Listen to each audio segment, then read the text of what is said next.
The woman stepped off the stagecoach, with nothing but a worn carpetbag and eyes that had seen too much. Thomas Mitchell watched from his porch, his coffee growing cold in his hands. $2. That's all the marriage broker had asked, $2 for a bride who'd worked the land and asked no questions. But when she turned toward his ranch house, the world tilted sideways.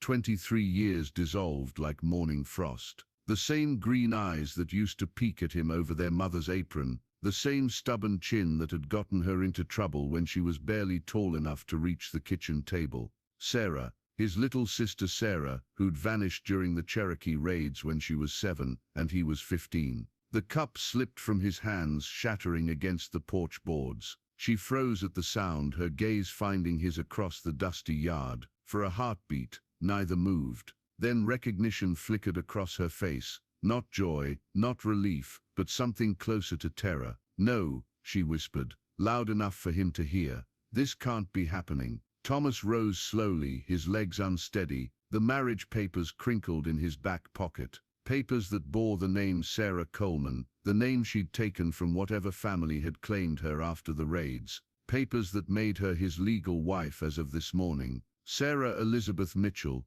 he said, his voice barely carrying across the space between them. She dropped her bag. "I go by Sarah Coleman now. I have for 16 years. The stagecoach driver cleared his throat. "This your place, ma'am, 'cause I got a schedule to keep." Sarah's eyes never left Thomas's face. "Yes," she said finally, "this is my place." The driver tipped his hat and climbed back onto his perch, leaving them alone with the weight of an impossible truth. Brother and sister, husband and wife, 2 signatures on a legal document that had just become their shared nightmare. Thomas stepped off the porch, each footfall echoing in the silence. She didn't run, though he could see she wanted to. Instead, she squared her shoulders the way she always had when facing something that terrified her. "We need to talk," he said. "No," Sarah replied, her voice steady despite the tremor in her hands. "We need to disappear." Inside the cabin, they sat on opposite sides of the rough wooden table like strangers negotiating a truce.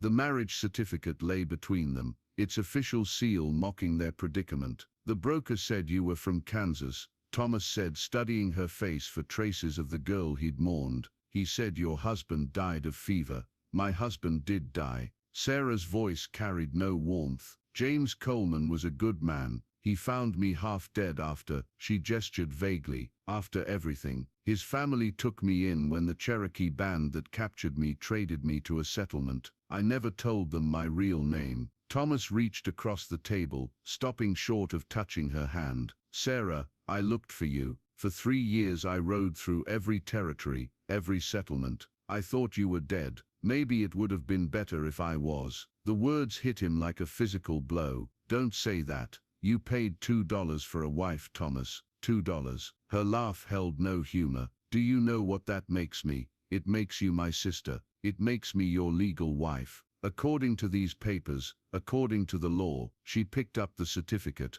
her hands shaking now. "We can't just pretend this didn't happen. The broker knows. The territorial office has records. If we try to run, then we'll explain, tell them the truth." Sarah's green eyes flashed. "The truth, that you bought your own sister as a mail-order bride. That'll be a fine story for the Sunday sermon." Thomas stood pacing to the window. Outside, his few cattle grazed in the afternoon sun, oblivious to the storm brewing inside his home. He'd built this place with his own hands, carved out a living from nothing, all while carrying the guilt of failing to protect his little sister. "There has to be a way," he said. "There's only one way that doesn't end with both of us in prison or run out of the territory." Sarah folded the papers carefully. "We honor the contract, publicly and privately." She met his eyes. "We figure out how to live with what we've done." The sound of approaching horses cut through their conversation. Thomas moved to the window, his blood chilling at what he saw. "3 riders," he said quietly,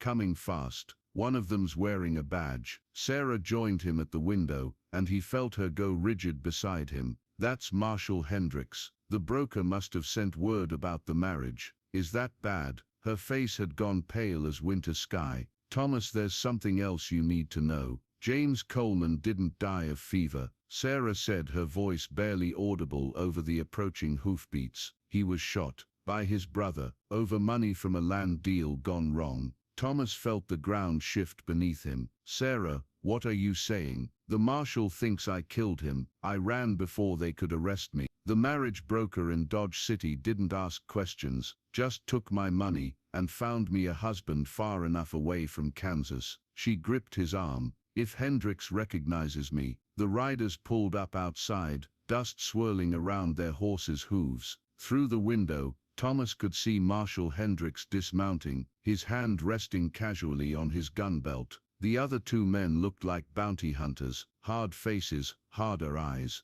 Mrs. Mitchell, Hendricks called out. Like to have a word. Thomas moved toward the door, but Sarah caught his sleeve. Let me handle this. If he suspects anything, I'm not letting you face this alone. You don't have a choice. Sarah straightened her dress, smoothing wrinkles that weren't there. 23 years ago, you couldn't protect me from raiders. Don't make the same mistake twice. Before he could respond, she opened the door and stepped onto the porch. Thomas watched through the window as she transformed. Her posture changed. Her voice took on a different cadence when she spoke. Marshal Hendricks, she said warmly, what brings you all the way out here? Routine check, ma'am. Territorial office sent word about your marriage. Just making sure everything's legitimate. One of the bounty hunters leaned forward in his saddle. She matches the description, Marshal. Same height, same hair color. Thomas's hand moved instinctively to the rifle above the mantelpiece. Sarah laughed, the sound natural and easy. Description, gentlemen, I'm afraid you have me at a disadvantage.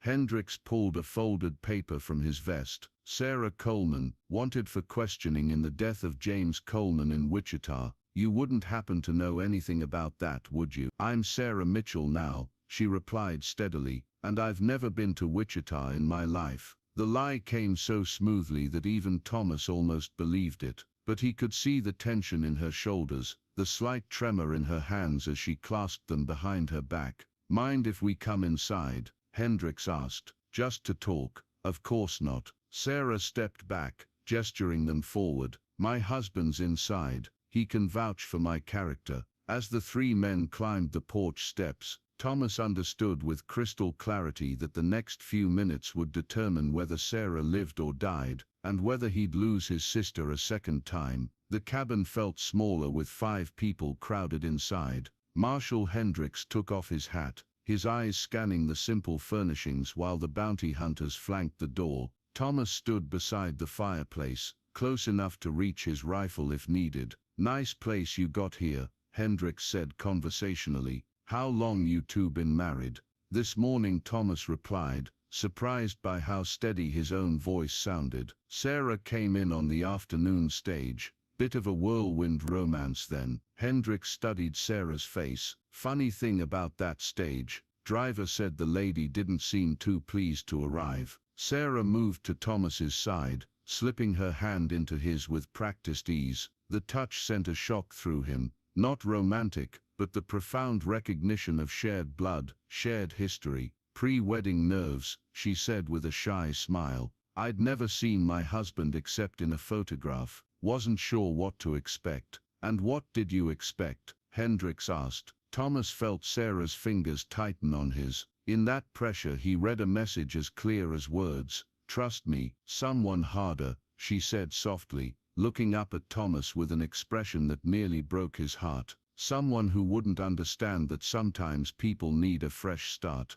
It was then that Thomas saw it, a small scar on her temple, barely visible beneath her hair, a scar that hadn't been there when she was 7. How many other marks did she carry? How many other wounds from the years he'd failed to protect her? Fresh start, Hendricks repeated. That's what everyone wants, I suppose. Problem is, the past has a way of catching up. One of the bounty hunters stepped forward. Ma'am, would you mind rolling up your sleeves? Sarah's hand went instinctively to her left wrist. I beg your pardon. Sarah Coleman had a distinctive birthmark, right here. He tapped his own wrist, shaped like a crescent moon. Thomas remembered that birthmark, had kissed it better when Sarah scraped her arm climbing trees. had helped their mother trace its shape when Sarah was learning letters. "I'm not Sarah Coleman," she said firmly, "and I don't appreciate being treated like a criminal in my own home." "Just roll up the sleeve," the bounty hunter pressed.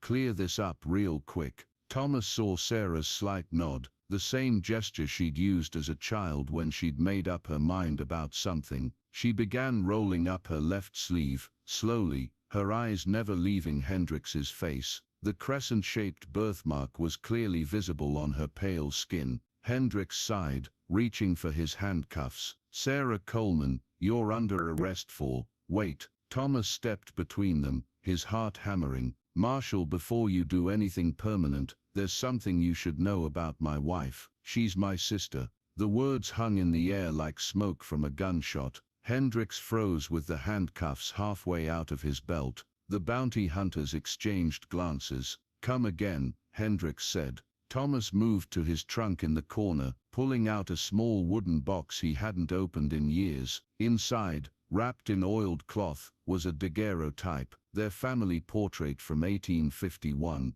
He handed it to the marshal. "Sarah Elizabeth Mitchell, taken by Cherokee raiders in 1854, when she was 7. I've been looking for her ever since." Thomas's voice grew stronger with each word. "I didn't know who she was when I arranged the marriage. The broker said she was Sarah Coleman, a widow from Kansas." Hendrix studied the photograph, his eyes moving between the image and Sarah's face. The resemblance was unmistakable, the same eyes, the same stubborn chin, even the same way of tilting her head when thinking. "This doesn't change the fact that she's wanted for murder," one bounty hunter said. "Self-defense." Sarah's voice was quiet but firm. "James's brother Frank came after me when James changed his will. Frank shot James when he tried to protect me. I ran because I knew no one would believe a woman over a Coleman. That family owns half of Wichita." Hendrix looked at the photograph again,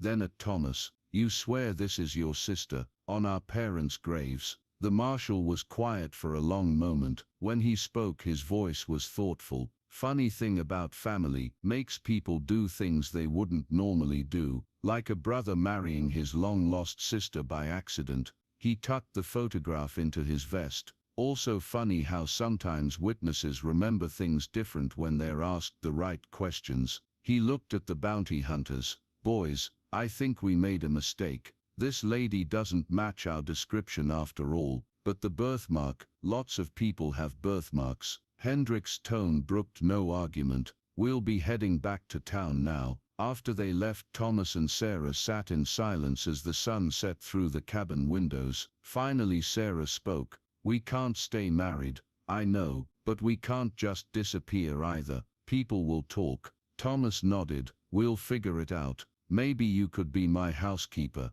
my widowed sister-in-law who came to help after her husband died." Sarah almost smiled. "Sarah Coleman Mitchell, recently widowed. It could work. It'll have to work." Years later, when Sarah was old and gray and telling stories to her grandchildren, Thomas's children, born to him and the school teacher he eventually married, she would remember that afternoon as the day she learned something important about family. Sometimes the people who love you most are the ones willing to sacrifice everything, even their reputation, to keep you safe. Sometimes coming home means accepting that the past can't be unchanged, only forgiven. And sometimes, just sometimes, $2 can buy something more precious than a wife or a fresh start. Sometimes it can buy back a sister's life. The evening light painted the cabin walls gold as Thomas built up the fire, and Sarah began planning their new story, the one they'd tell the world, and the one they'd live with in the quiet spaces between words. Outside, the wind carried no sound of approaching riders, only the gentle lowing of cattle and the promise of tomorrow.